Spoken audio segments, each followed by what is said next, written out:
सवितुर्वरुणं भर्गो देवस्य धीमहि धियो यो नः प्रचोदयात्।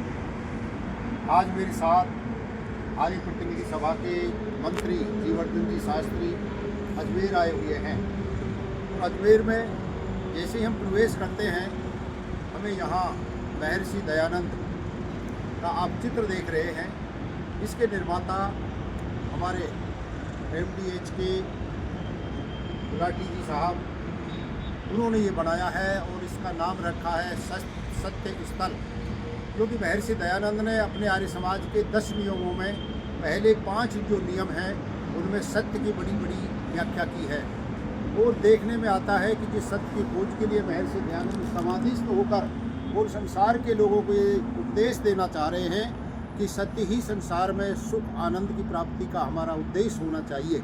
हमें मनुष्य का जन्म मिला है और इस जन्म को प्राप्त करने के लिए महर्षि दयानंद अपने समाधिस्थ होकर ये हमें उपदेश दे रहे हैं। आप ये देख रहे हैं उनकी बहुत बड़ी ऊंची जो प्रतिमा है, एक संदेश देती है संसार के लोगों के लिए कि ये संसार के लोगों, आप वेद में जो ज्ञान भरा पड़ा है उस वेद के ज्ञान को धारण करके अपने मनुष्य जीवन को सत्य के साथ जोड़कर, जो परम पिता परमात्मा जो परम सत्य के साथ जुड़कर हमको आनंदित करता है, उस आनंद की खोज के लिए ये निकले और समाधिस्थ होकर उन्होंने आनंद की खोज करी, आनंद में जीवन व्यतीत किया और संसार को परमात्मा के सत्य स्वरूप का ज्ञान करा दिया।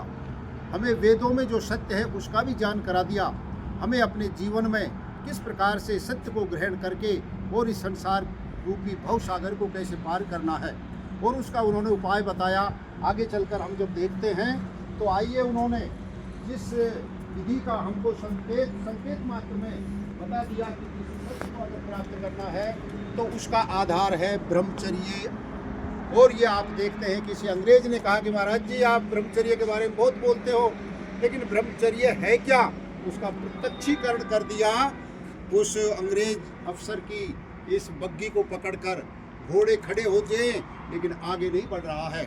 और आगे उस ब्रह्मचर्य का पालन करते हुए उन्होंने देखो 2 सांडों को किस तरीके से जो लड़ रहे थे, जनता तमाशा देख रही थी, और महर्षि दयानंद ने दोनों सांडों के सींगों को पकड़कर ऐसा विपरीत दिशा में झटका मारा कि एक इधर गया और एक इधर गया। हम भी अपने जीवन को ब्रह्मचर्य के साथ जोड़े। सत्य की खोज करने के लिए ही प्यारे प्रभु परमात्मा ने हमको मनुष्य का जन्म दिया है। इसलिए महर्षि दयानंद अपने इन सब कृत्यों के द्वारा, और इसके निर्माता गुलाटी साहब जो MDH के राजीव गुलाटी जी जो MDH के डायरेक्टर हैं, धर्मपाल जी के पुत्र हैं वो, भासे धर्मपाल ने और उनके सुपुत्र गुलाटी साहब ने ये इतना बढ़िया कार्यक्रम आर्य समाज की स्थापना के साथ साथ और आर्य समाज को बढ़ाने के लिए किया है। मैं आर्य समाज राजस्थान और आर्य प्रतिनिधि सभा राजस्थान की ओर से भी और सब साधुओं की ओर से भी ऐसे महान दानदाता महाशय गुलाटी साहब का धन्यवाद करता हूं, जिन्होंने नेशनल हाईवे के ऊपर महर्षि दयानंद की ये प्रतिमा लगाई। और आगे हम इस प्रतिमा के तरफ जब हम देख रहे हैं तो यहाँ उन्होंने निर्भीकता का भी परिचय दिया। करम सिंह नाम का एक राव था जिसने कहा कि महाराज जी आप प्रतिमा पूजा का विरोध न करें, तो महर्षि दयानंद ने कहा कि मैं तो सत्य का अनुग्रहण करने वाला हूँ। लेकिन उसने जब महर्षि दयानंद की उस क्षमता को देखे बिगरही और तलवार का वार कर दिया, तो महर्षि दयानंद ने देखिए चित्र के अनुसार उनकी इस भुजा कलाई को पकड़कर तलवार के 2 टुकड़े कर दिए और एक संदेश दिया कि राजा अगर तू तलवार बजाना चाहता है तो मैं किसी छत्री की पीठ थपथपाता हूँ, और तेरे गुरु को जाकर कह दो शास्त्रार्थ करना है तो मुझसे करें और तलवार बजानी है तो आप किसी और से करें। ऐसा संदेश देने के लिए ये प्रदर्शनी के रूप में महर्षि दयानंद का ये सारा का सारा जो सत्य स्थली आयाम देखने को हमको मिल रहा है। यहाँ पक्षियों के लिए बहुत अच्छी सुंदर व्यवस्था की है जल की, क्योंकि जल भी जीवन बहुत ही बेकार है, जल है तो जीवन है। पक्षियों के लिए यहाँ जल की व्यवस्था की गई है। और आगे जब ये प्रदर्शनी चलेगी तो इसमें अनेक रंगीन फुहारे भी चलेंगे। आगे हम देखते हैं कि किस तरीके से पुष्पों की यहाँ बहार लगी हुई है, अनेक प्रकार के यहाँ पुष्प हैं, अनेक प्रकार के यहाँ पौधे हैं।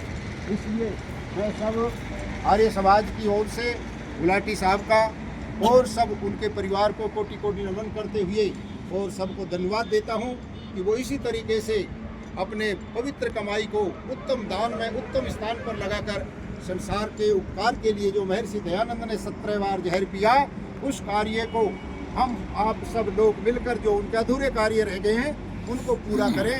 संसार के लोग सत्य के साथ जुड़ना सीखें, जुड़कर चलें। और आर्य समाजियों से भी मैं निवेदन कर देता हूं कि सत्य को पहचानो। हजारों वर्ष की आपकी उम्र नहीं है जो आप असत्य के साथ जुड़कर इधर उधर के जो हमारे सत्य पर चलने वाले, राह पर चलने वाले लोगों को परेशान करते हो। आप सब लोगों के लिए भी इस प्रतिमा को आकर देखकर सत्य का ग्रहण करना चाहिए। ये सत्य स्थल है। हम भी अपने जीवन को सत्य के साथ जोड़कर और अपने जीवन की पवित्रता को ध्यान में रखते हुए आर्य समाज जो दुनिया का एक सूर्य की तरह प्रकाशमान स्तंभ है, दुनिया के लोग देखते हैं। या तो क्रांतिकारियों का ये संदेश देने के लिए यहाँ तो अपने जीवन की बलिदान दिया जाता है, यहाँ तो हमें जंग करना पड़ेगा, लड़ाई लड़नी पड़ेगी बुराइयों के खिलाफ, अन्याय के खिलाफ, अज्ञान के खिलाफ, अभाव के खिलाफ। यहाँ तो लड़ाई लड़नी पड़ेगी और सत्य की स्थापना करनी पड़ेगी। ऐसे हमारे महर्षि दयानंद, जिन्होंने हम संसार के सब लोगों के लिए प्रेरणा दी, उपदेश दिया और नारा दिया, वेदों की ओर लौटें। वेदों का संदेश सुनाने के लिए ही हमारी कन्याकुमारी से लेकर जम्मू कश्मीर तक एक यात्रा भी आ रही है। उसका भी उद्देश्य यही है कि मनुष्य अपने जीवन को किस तरीके से सत्य के साथ जोड़कर और किस तरीके से संसार में सुख शांति और अमन चैन की स्थापना कर सकता है।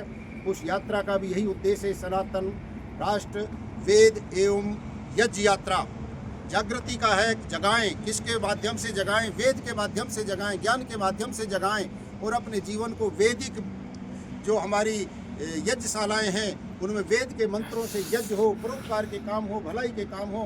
गौ माता की रक्षा के लिए महर्षि दयानंद ने भी काम किया और आर्य जगत के लोग भी आज करते हैं। अजमेर के अंदर महर्षि दयानंद की जो स्थली है ऋषि उद्यान, वहाँ भी गौशाला की सुरक्षा के लिए इन्होंने बहुत अच्छे दान देकर गौ रक्षा का काम किया, गौशाला का काम किया। मैं कोटि कोटि नमन करता हूँ ऐसे परिवार को जो महर्षि दयानंद के अधूरे कार्यों को निरंतर पूरा करते चले जा रहे हैं।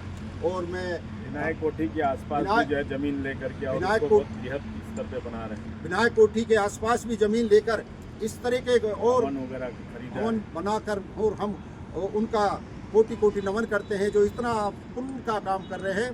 हमारे साथ आचार्य जी हैं, मैं उनसे भी इस स्थल के ऊपर आए हुए हैं अपने मुखार बिंद से इस सारे आयाम के बारे में थोड़ा सा बताएं जो पुरुषार्थ